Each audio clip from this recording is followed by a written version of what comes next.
నమస్కారం, KTV news కి స్వాగతం. ముందుగా ముఖ్యాంశాలు.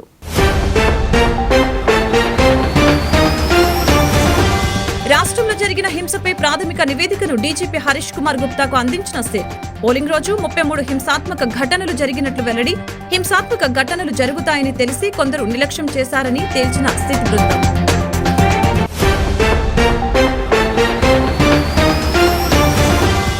సీఎం జగన్ పై మరొకసారి ధ్వజమెత్తిన మాజీ మంత్రి దేవినేని ఉమా. 5 ఏళ్ల వైసీపీ పాలనపై దుమ్మెత్తి పోసిన వైనం. జగన్ అస్తవ్యస్త విధానాలతో రాష్ట్రాన్ని సర్వనాశనం చేశారని ఎద్దేవా.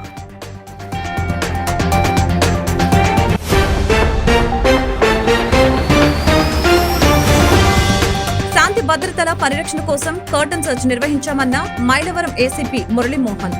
ఎన్నికల అనంతరం అవాంఛనీయ ఘటనలు జరగకుండా తనిఖీలు చేపట్టినట్లు వెల్లడి. శాంతి భద్రతల పరిరక్షణ కోసం పలు సూచనలు జారీ చేసిన ఏసీపీ.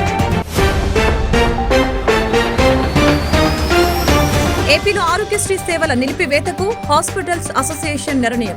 ప్రభుత్వం పెండింగ్ బకాయిలు విడుదల చేయలేదన్న ఆంధ్రప్రదేశ్ స్పెషాలిటీ హాస్పిటల్ అసోసియేషన్. ప్రభుత్వం 1500 కోట్లకు పైగా బకాయిలు చెల్లించవలసి ఉందని వెల్లడి.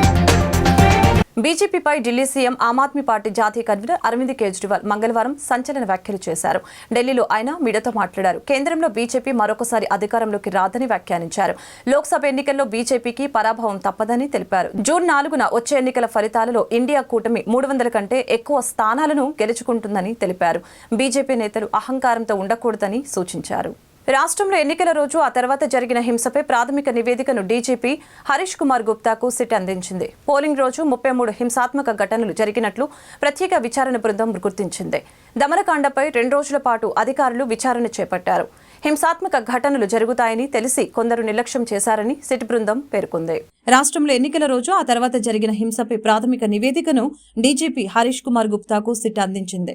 పోలింగ్ రోజు 33 హింసాత్మక ఘటనలు జరిగినట్లు ప్రత్యేక విచారణ బృందం గుర్తించింది. దమనకాండపై 2 రోజుల పాటు అధికారులు విచారణ చేపట్టారు. అల్లర్లు జరిగిన ప్రాంతాలకు వెళ్లి స్థానిక పోలీసులు, నేతలు, వివిధ వర్గాల ప్రజల నుంచి సమాచారం సేకరించారు. హింసాత్మక ఘటనలపై నమోదైన ఎఫ్ఐఆర్లను సిట్ అధికారులు పరిశీలించారు. ఆదివారం అర్ధరాత్రి వరకు ప్రత్యేక విచారణ బృందం దర్యాప్తు కొనసాగింది. ఈ అంశాలన్నింటినీ క్రోడీకరించిన సిట్ అధికారులు ప్రాథమిక నివేదికను రూపొందించి డీజీపీకి అందజేశారు. ఎన్నికల రోజు తర్వాత జరిగిన హింసాత్మక ఘటనలపై 150 పేజీలతో కూడిన నివేదికను డీజీపీకి అందజేశారు. పల్నాడు, తిరుపతి, అనంతపురం జిల్లాలో 33 ఘటనలు నమోదైనట్లు సిట్ తేల్చింది. హింసాత్మక ఘటనలపై నమోదైన ఎఫ్ఐఆర్లను సైతం విచారించింది. స్థానికులు, పోలీసులను కూడా విచారించిన సిట్ బృందం ఎఫ్ఐఆర్లతో కొత్త సెక్షన్లు చేర్చే విషయంపై సిఫార్సు చేశారు. కొత్తగా ఎఫ్ఐఆర్లు నమోదు చేయాలా వద్దా అనే అంశంపై నిర్ణయం తీసుకున్నారు. హింసాత్మక ఘటనలు జరుగుతాయని తెలిసి కొందరు నిర్లక్ష్యం చేశారని సిట్ బృందం పేర్కొంది. స్థానిక నేతలతో పోలీసులు కుమ్మక్కయ్యారని సిట్ బృందం హింసాత్మక ఘటనల్ని జరుగుతున్న పోలీసులు నిర్లక్ష్యం వహించారని గుర్తించింది. హింసాత్మక ఘటనలకి సంబంధించి కొందరు అధికారులపై కేసులు పెట్టే అవకాశం ఉంది. సీఈఓ, సీఈసీకి సిట్ నివేదికను ప్రభుత్వం పంపనుంది. సిట్ నివేదిక ఆధారంగా కేంద్ర ఎన్నికల సంఘం తదుపరి చర్యలు తీసుకోనుంది. ఏపీ సీఎం జగన్మోహన్ రెడ్డిపై టీడీపీ నేత మాజీ మంత్రి దేవినేని ఉమామేశ్వరరావు ఎక్స్ వేదికగా మరొకసారి ధ్వజమెత్తారు. వైసీపీ 5 ఏళ్ల పాలనపై ఆయన దుమ్మెత్తిపోశారు. అస్తవ్యస్త విధానాలతో 5 ఏళ్లలో రాష్ట్రాన్ని సర్వనాశనం చేశారని దుయ్యపట్టారు. తమ భోగాల కోసం ఆస్తులు కూడా పెట్టుకోవడానికి ఇష్టారాజ్యంగా అధికారాన్ని ఉపయోగించుకున్నారని మండిపడ్డారు. ప్రతిపక్ష నేతలపై పగ తీర్చుకోవటానికే ప్రభుత్వం అన్నట్లు వ్యవహరించిందని తెలిపారు. అస్మదీయులకు భూ కేటాయింపుల కోసమే కేబినెట్ భేటీలు తప్పితే ప్రజా సంక్షేమం వారికి పట్టలేదని విమర్శించారు. సచివాలయం ఊసుమరిచి తాడేపల్లి ప్యాలెస్ నుండే ఆదేశాలు, నిర్ణయాలు వెలువడ్డాయని ఆరోపించారు. దాచుకోవటం కోసమే వారికి అధికారం కావాలని ఫైర్ అయ్యారు. పరిపాలన ఎలా చేయకూడదో చెప్పడానికి వైఎస్ జగన్ పాలనే ఒక ప్రామాణికమని దేవినేని ఉమా తెలిపారు. శాంతి భద్రతల పరిరక్షణ కోసం కాటన్ సర్చ్ నిర్వహించినట్లు అల్లాదుర్గం ఏసీపీ ఎస్ మురళీమోహన్ తెలిపారు. ఎన్టీఆర్ జిల్లా మైలవరం పట్టణంలోని స్థానిక దేవుని చెరువునందు మంగళవారం తెల్లవారుజామున కాటన్ సర్చ్ ద్వారా ప్రతి ఇంటిని పోలీసులు తనిఖీ చేపట్టారు. శాంతి భద్రతల పరిరక్షణకు పలు సూచనలు చేశారు. ఈ సందర్భంగా ఏసీపీ మాట్లాడారు. గ్రామాలలో శాంతి భద్రతల కోసం ఉన్నత అధికారులు ఆదేశాల మేరకు కాటన్ సర్చ్ నిర్వహించామని తెలిపారు. కె కిషోర్ బాబు మాట్లాడుతూ గ్రామంలో ఎవరైనా అనుమానిత వ్యక్తులు కనిపిస్తే ప్రజలు సమాచారం ఇవ్వాలని, అలాగే సరైన పత్రాలు లేని ద్విచక్ర వాహనాలను సీజ్ చేసినట్లు, సరైన పత్రాలు అందజేసి వాహనాలను తీసుకువెళ్లాలని తెలిపారు. ఒక పావు గంట సేపు మీరు పక్కన ఎక్కడ ఉంటే కనుక రోడ్డు మీద లేకుండా ట్రాఫిక్ ఇబ్బంది లేకుండా రోడ్డు పక్కన ఎక్కడ ఉంటే కనుక అక్కడికి మా ఎస్ఐ గారు వచ్చి మీ రికార్డులన్నీ చెక్ చేయడం జరుగుతుంది. అలాగే ఇంకా జరుగుతుంది, కార్యక్రమం జరుగుతుంది. దొంగబళ్ళు కొట్టేసిన బళ్ళు, కొట్టేసిన సెల్ ఫోన్లు తీసుకొచ్చి తాకట్లు పెట్టి ట్రేస్ చేసిన తర్వాత ఇబ్బందులు పడి కేసులు పాలయ్యి జైలు పాలు చుట్టూ తిరుగుతున్నారు. కాబట్టి దొంగ బళ్ళు అంటే రికార్డు లేని ప్రాపర్ రికార్డులు లేని బళ్ళు కొనడం కానీ, బిల్స్ లేకుండా మొబైల్ ఫోన్స్ కొనడం కానీ అవన్నీ చేస్తే మాత్రం ఇబ్బందులు పడతారు. ఇప్పుడు ఇవన్నీ కూడా ఎన్ని ఉన్నాయని తేలుతాయి. ఇవన్నీ కూడా దాని మీద మేమంతా కూడా కేసులు ప్రాపర్గా కేసులన్నీ కూడా నమోదు చేయడం జరుగుతుంది. పెండింగ్ బకాయిలు విడుదల చేయాలంటూ చాలా కాలంగా డిమాండ్ చేస్తున్న ఆంధ్రప్రదేశ్ స్పెషాలిటీ హాస్పిటల్ అసోసియేషన్ కీలక ప్రకటన చేసింది. బుధవారం నుంచి ఆరోగ్యశ్రీ ఉద్యోగుల ఆరోగ్య పథకం కింద అందిస్తున్న వైద్య సేవల నిలిపివేతకు నిర్ణయించామని అసోసియేషన్ సోమవారం ప్రకటించింది. ఆరోగ్యశ్రీ కింద రోగులకు అందించిన వైద్య సేవల బిల్లుల్ని విడుదల చేయాలని ప్రభుత్వం ఇంకా బకాయి బిల్లుల్ని చెల్లించకపోవటాన్ని నిరసిస్తున్నామని ఓ ప్రకటనలో పేర్కొంది. ప్రభుత్వం సుమారు 1500 కోట్ల వరకు బకాయిలు చెల్లించవలసి ఉందని తెలిపింది. ఉద్యోగుల ఆరోగ్య పథకం కింద ప్రభుత్వం 50 కోట్ల బిల్లులు మాత్రమే చెల్లించిందని అసోసియేషన్ ప్రస్తావించింది.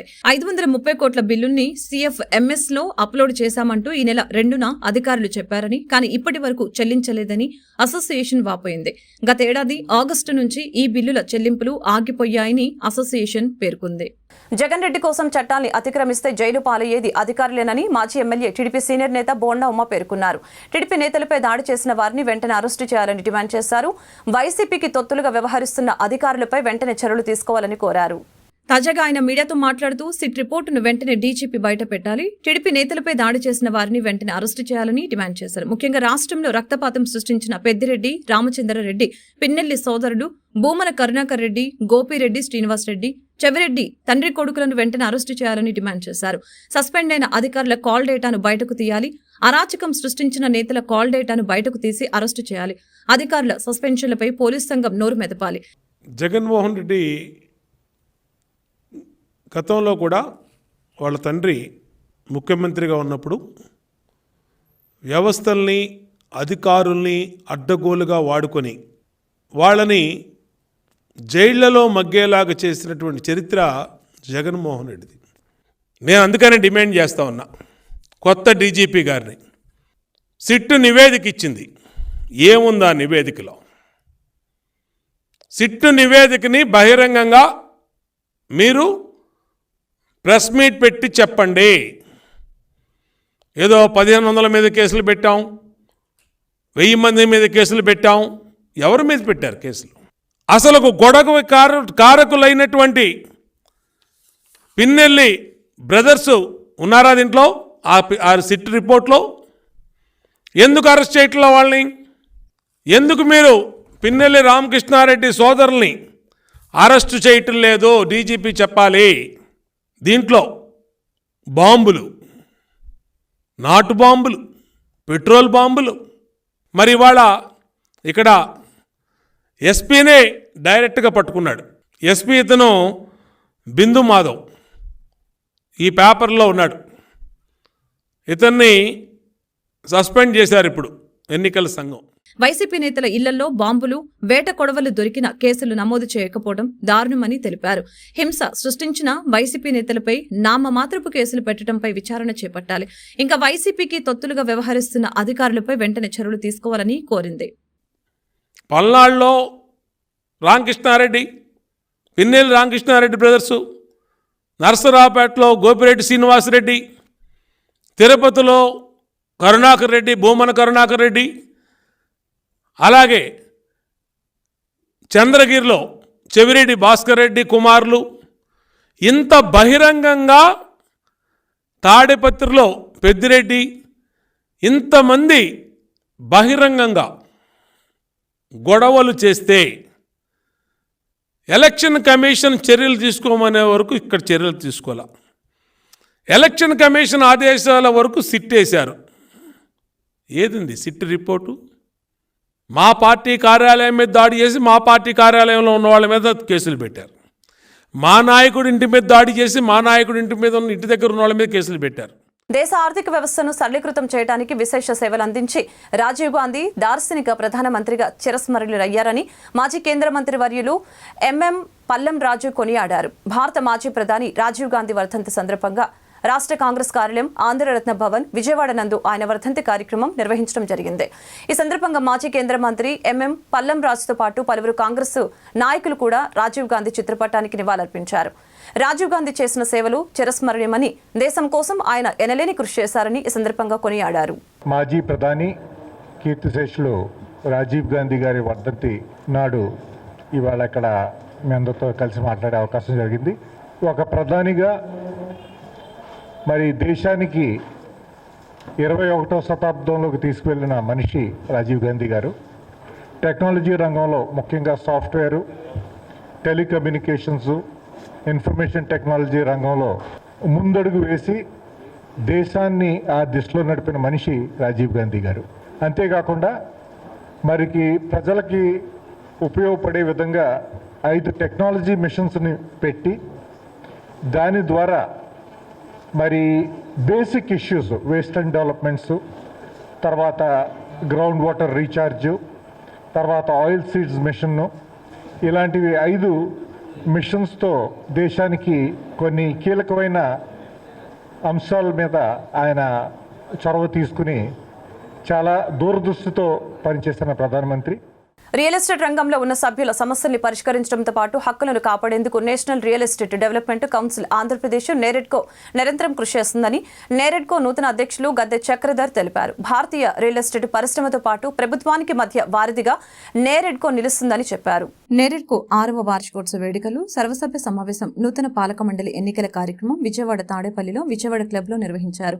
సలహా committee chairman B Rabindranath Thakur, Tirupatirao Gadde అధ్యక్షతన జరిగిన సమావేశంలో నూతన పాలక మండలి చైర్మన్ గా జి హరిబాబు, అధ్యక్షుడిగా Gadde Chakradhar, executive vice president 1 గా Paruchuri Kiran Kumar, executive vice president 2 గా దుర్గా ప్రసాద్, ఎగ్జిక్యూటివ్ ప్రెసిడెంట్ 3 గా తాళ్లూరి శివాజీని, సెక్రటరీ జనరల్ గా ఎం సీతారామయ్య, కోశాధికారిగా చావా రమేష్ బాబును సభ్యులు ఏకగ్రీవంగా ఎన్నుకున్నారు. ఈ సందర్భంగా నూతన కమిటీని సభ్యులు సత్కరించి అభినందించడం జరిగింది. భారతీయ రియల్ ఎస్టేట్ పరిశ్రమతో పాటు ప్రభుత్వానికి మధ్య వారధిగా నేరెడ్కో నిలుస్తుందని తెలిపారు. నూతన కమిటీ రియల్ ఎస్టేట్ రంగం అభివృద్ధితో పాటు రియల్ ఎస్టేట్ రంగ సభ్యుల అభ్యున్నతికి నిరంతరం సహాయ సహకారాలు అందిస్తుందని స్పష్టం చేశారు. ఈ సందర్భంగా నూతనంగా ఎన్నికైన కమిటీ ప్రతినిధులు వారి ఆలోచనల్ని, అభిప్రాయాలను వెల్లడించారు. అసాంఘిక శక్తులపై ఉక్కుపాదం మోపుతున్నామని ఏసీపీ రవికిరణ్ తెలిపారు. ఎన్నికల కౌంటింగ్ ప్రక్రియ తర్వాత కూడా ప్రశాంతంగా ఉండాలని, దానిలో భాగంగానే ఈరోజు కార్డన్ సర్చ్ నిర్వహించామని ఏసీపీ తెలియజేశారు. ఎన్నికల కౌంటింగ్ ప్రక్రియ ముగిసిన తర్వాత ఇరు పార్టీలు కవ్వింపు చర్యలకు పాల్పడకూడదని హెచ్చరించారు. విజయవాడ కమిషనరేట్ సిపి ఉత్తర్వుల మేరకు డీసీపీ ఆదేశాలపై నందిగామ ఏసీపీ సిసిఎస్ ఏసీపీ ఆధ్వర్యంలో నందిగామ పరిధిలో గల డీవీఆర్ కాలనీలో కార్డన్ సర్చ్ నిర్వహించి ఎటువంటి డాక్యుమెంట్స్ లేని వాహనాలను సీజ్ చేసినట్లు ఏసీపీ రవికిరణ్ తెలిపారు. ఈ నేపథ్యంలో ఆయన మాట్లాడారు. అనుమానితుల్ని అదుపులోకి తీసుకొని ఐరిష్ టెస్ట్ నిర్వహించామని తెలిపారు. పట్టణ పోలీస్ స్టేషన్ లిమిట్స్ గల డీవీఆర్ కాలనీలో ఈరోజు తెల్లవారుజామున కార్డన్ అండ్ సర్చ్ ఆపరేషన్ నిర్వహించామని తెలిపారు. దాదాపు 500 ఇళ్లు తనిఖీ చేశామని తెలియజేశారు. అదేవిధంగా ఎటువంటి రికార్డులు లేని 27 బైకులు, 22 ఆటోలు స్వాధీనం చేసుకున్నామని, అదేవిధంగా ఐరిష్ మొబైల్ ద్వారా 72 మంది అనుమానితుల్ని తనిఖీ చేశామని చెప్పారు. వారిలో 6 అనుమానితుల్ని అదుపులోకి తీసుకున్నామని, వారు పలు కేసుల్లో ముద్దాయిలుగా ఉన్నారని ఏసీపీ తెలిపారు. విజయవాడ సిపి పిఎస్డి రామకృష్ణ గారు ఆధ్వర్యంలో and as per his directions we have conducted a cordon and search operation in DVR colony of Nandigama police station limits, and indulo bhaganga we have checked more than 500 households, and nearly we have seized 27 bikes and 22 autos which are having improper records or no records at all. And ఇందులో భాగంగా iris mobile కూడా పెట్టేసి ఎవరైనా suspected persons ఉంటే వాళ్ళని కూడా check చేయడం జరిగింది. అందులో 72 మందిని చెక్ చేసాము. ఆ 72 మందిలో we have identify 6 suspects, and వాళ్ళకి ఇప్పటివరకు అందులో ఒక 307 ముద్దాయి కూడా ఉన్నారు, and as well as 4 pick pocketers ఉన్నారు, అండ్ ఒక యాక్సిడెంట్ కేసు ముద్దాయి ఉన్నారు. సో వాళ్ళ యాంటిసిడెంట్స్ కొంచెం వెరిఫై చేయడం జరుగుతుంది. ఇంకా రాబోయే ఎన్నికల కౌంటింగ్ ప్రక్రియ తర్వాత ఎటువంటి అసాంఘిక సంఘటనలు జరగకుండా ఉండటానికి ముందస్తు జాగ్రత్తగా కార్డన్ అండ్ సర్చ్ ఆపరేషన్ చేశామని, 144 సెక్షన్ అమలులో ఉన్నందువలన ప్రజలందరూ ఒకే చోట ఎక్కువగా ఉండకూడదు. అదేవిధంగా ఎన్నికల కౌంటింగ్ ప్రక్రియ ముగిసిన తర్వాత ఇరు పార్టీలు కవ్వింపు చర్యలకు పాల్పడకూడదు అని హెచ్చరించారు. ఈ సర్చ్ ఆపరేషన్ లో నందిగామ సీఐ హనీష్, ఎస్ఐలు పండు దొర, దుర్గా మహేశ్వరరావు, పోలీసు సిబ్బంది పాల్గొన్నారు. రాబోయే ఎన్నికల ప్రక్రియలో మన కౌంటింగ్ జరగబోతుంది. ఆ కౌంటింగ్ సందర్భంగా కూడా ఆఫ్టర్ కౌంటింగ్ కూడా ఎటువంటి ఇన్సిడెంట్స్ లేకుండా ఉండడానికి ప్రక్రియలో మనం ఈ కార్డన్ అండ్ సర్చ్ ఆపరేషన్ చేయడం జరిగింది. And at the same time public అందరికీ చిన్న విజ్ఞప్తి, 144 సెక్షన్ అమల్లో ఉన్నది మొత్తం నందిగాం సబ్ డివిజన్ అంతట్లో. సో అందుకోసమే దయచేసి పబ్లిక్ ఎవరు గ్యాదరింగ్స్, ఇల్లీగల్ గ్యాదరింగ్స్ ఏం పెట్టుకోవద్దు. ఏమైనా గ్యాదరింగ్స్ ఉన్నా కూడా వితౌట్ ప్రయర్ పర్మిషన్ ఉండకూడదు. ఎనీ పర్మిషన్స్ తీసుకొని పెట్టాలి. And at the same time after counting కవ్వింపు చర్యలు ఎవరు కూడా ఇరు పార్టీలకు కూడా చేసుకోకుండా ఉండాలనేసి కోరుకుంటున్నాం. విజ్ఞప్తి, ఎటువంటి ఇబ్బందులు లేకుండా పీస్ఫుల్గా ఈ కౌంటింగ్ ప్రక్రియ అయిపోయి ఎలక్షన్స్ క్లోజ్ అయ్యి జరగాలనేసి మా ప్రయత్నంలో ఈ భాగంగా ఈ క్యాష్ ఆపరేషన్ చేయడం జరిగింది. ఎన్నికల ఫలితాలు, నూతన ప్రభుత్వం ఏర్పాటు క్రమంలో రాజకీయ ప్రేరేపిత హింసాత్మక ఘటనలకి తావు లేకుండా చర్యలు చేపట్టినట్లు కృష్ణా జిల్లా అవనిగడ్డ సీఐ త్రినాథ్ తెలిపారు. ఉన్నతాధికారుల ఆదేశాల మేరకు మంగళవారం ఉదయం అవనిగడ్డ లంకమ్మ మాన్యంలో కర్డన్ అండ్ సర్చ్ ఆపరేషన్ నిర్వహించి రౌడీ షీటర్లు, సస్పెక్ట్ షీటర్ల నివాస గృహాలను ఆకస్మిక తనిఖీ చేశారు. రికార్డులు సరిగ్గా లేని 13 ద్విచక్ర వాహనాలను స్వాధీనం చేసుకున్నారు. ఈ సర్చ్ ఆపరేషన్లో Avanigadda CI Trinath, Challapalli CI Nagaprasad, Avanigadda sub division ఎస్ఐలు సిబ్బంది పాల్గొన్నారు. 10వ తరగతి అడ్వాన్స్ సప్లిమెంటరీ పరీక్షలు ఈ నెల 24వ తేదీ నుంచి జూన్ 6వ తేదీ వరకు నిర్వహించబోతున్నట్లు పాఠశాల విద్యాశాఖ కమిషనర్ ఎస్ సురేష్ కుమార్ వెల్లడించారు. ఈ పరీక్షల్ని పగడ్బందీగా నిర్వహించేందుకు అవసరమైన అన్ని ఏర్పాట్లు పూర్తి చేసుకోవాలని జిల్లా విద్యాశాఖ అధికారుల్ని ఆయన ఆదేశించారు. ఈ పరీక్షల కోసం 1,61,877 మంది రిజిస్ట్రేషన్ చేసుకున్నారని, వారిలో 96,938 మంది బాలురు, 64,939 మంది బాలికలు ఉన్నారు. రాష్ట్ర వ్యాప్తంగా 685 పరీక్షా కేంద్రాలు ఏర్పాటు చేశామని తెలిపారు. పరీక్షల నిర్వహణ కోసం 685 మంది చీఫ్ సూపరింటెండెంట్స్, 685 మంది డిపార్ట్మెంటల్ ఆఫీసర్లు, 6,900 మంది ఇన్వెస్టిగేటర్లతో పాటు 86 ఫ్లయింగ్ స్క్వాడ్స్ ఏర్పాటు చేశామని అన్నారు. మొబైల్ పోలీసు స్క్వాడ్స్ కూడా ఏర్పాటు చేసుకోవాలని సూచించారు. ఆర్టీసీ డిపో మేనేజర్లతో చర్చించి పరీక్ష కేంద్రాలకు తగినన్ని బస్సు సర్వీసుల్ని నడిపేలా చర్యలు తీసుకోవాలని అన్నారు. ప్రతి కేంద్రంలో ఏఎన్ఎంలతో పాటు ఫస్ట్ ఎయిడ్ కిట్స్ కూడా ఉండాలని చెప్పారు. ప్రతిరోజు ఉదయం 9:30 నుంచి మధ్యాహ్నం 12:45 వరకు జరిగే ఈ పరీక్షలకు హాజరయ్యే విద్యార్థులు 8:45 పరీక్ష కేంద్రాలకు చేరుకోవాలని తెలిపారు. ఈ నెల 15వ తేదీ నుంచి వెబ్సైట్ ద్వారా హాల్ టికెట్స్ జారీ చేస్తామని అన్నారు. పెందుర్తి వెంకటాద్రిపై కొలువుతీరిన శ్రీ వెంకటేశ్వర స్వామివారి బ్రహ్మోత్సవాల ముగింపు మహోత్సవం అత్యంత ఘనంగా జరిగింది. ఆలయ ప్రాంగణం గోవిందనామ స్మరణతో మారుమ్రోగింది. చివరి రోజు నిర్వహించిన పుష్పయాగంలో భక్తులు అధిక సంఖ్యలో పాల్గొన్నారు. వేద పండితుల మంత్రోత్సరణ నడుమ నిర్వహించబడిన పలు ఆధ్యాత్మిక, సాంస్కృతిక కార్యక్రమాలు తిరుమల క్షేత్రాన్ని మరిపించాయి. కొన్ని వందల రకాల పుష్పాలతో భూదేవి, శ్రీదేవి సమేత శ్రీ వెంకటేశ్వర స్వామి వారికి నిర్వహించిన పుష్పయాగం వీక్షించిన భక్తులు మంత్రముగ్ధులయ్యారు. దినదిన అభివృద్ధి చెందుతున్న ఆలయ విశిష్టతను ప్రధాన అర్చకులు మహర్తి రామానుజాచార్యులు భక్తులకు వివరించారు. పుష్పయాగం అనంతరం స్వామివారికి 12 రకాల నైవేద్యాలను సమర్పించారు. పిమ్మట పుష్పయాగంలో పాల్గొన్న భక్తులకి 12 రకాల ప్రసాదాలతో వితరణ చేశారు. ఈ కార్యక్రమంలో ఆలయ ధర్మకర్త ఎంఎస్ రాజు దంపతులతో సహా పలువురు ప్రముఖులు, కుటుంబ సభ్యులు సమేతంగా పాల్గొన్నారు.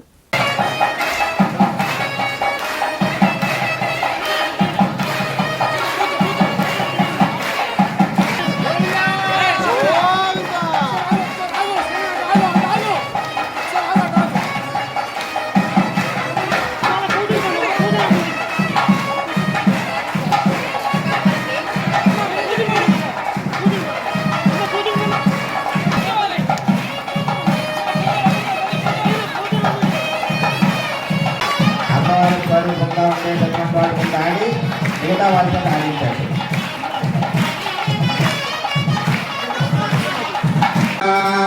శివస్య నారాయణః, చక్రస్య నారాయణః, బాలస్య నారాయణః, నారాయణ ఏవేదవం సర్వదేవ ఏక నారాయణః నద్వితీయా.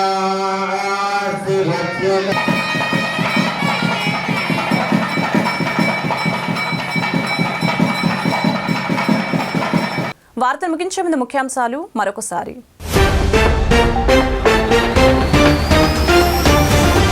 రాష్ట్రంలో జరిగిన హింసపై ప్రాథమిక నివేదికను డీజీపీ హరీష్ కుమార్ గుప్తాకు అందించిన సేట్. పోలింగ్ రోజు 33 హింసాత్మక ఘటనలు జరిగినట్లు వెల్లడి. హింసాత్మక ఘటనలు జరుగుతాయని తెలిసి కొందరు నిర్లక్ష్యం చేశారని తేల్చిన సిట్ బృందం.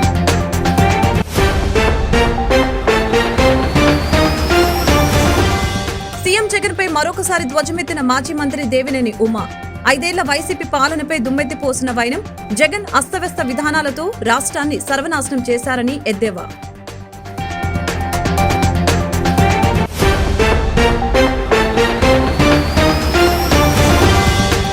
శాంతి భద్రతల పరిరక్షణ కోసం కర్టన్ సెర్చ్ నిర్వహించామన్న మైలవరం ఏసీపీ మురళీమోహన్. ఎన్నికల అనంతరం అవాంఛనీయ ఘటనలు జరగకుండా తనిఖీలు చేపట్టినట్లు వెల్లడి. శాంతి భద్రతల పరిరక్షణ కోసం పలు సూచనలు జారీ చేసిన ఏసీపీ.